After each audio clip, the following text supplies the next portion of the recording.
What is up, everyone? Welcome back to our channel. Let's start by opening After Effects, then type in any text over here. After that, go to Characters over here. On Metrics, change this 1 to 0. Then go to the text on the bottom. Over here, create a new one. Then select Solid on this prompt.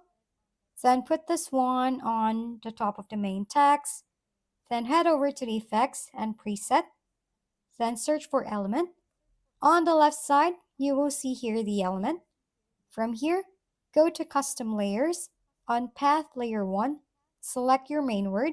In our case, this should be hello. After that, go to the Scene Setup. Click on Extrude on the top. Then on the bottom, go to Presets. Then click Bevels. Then go to Physical. Here, you can choose the style of your 3D text. Once you're done choosing, click OK over here. If we've been helpful, kindly give us a thumbs up. And don't forget to hit the subscribe and bell button for more contents. For any questions and suggestions, comment down below.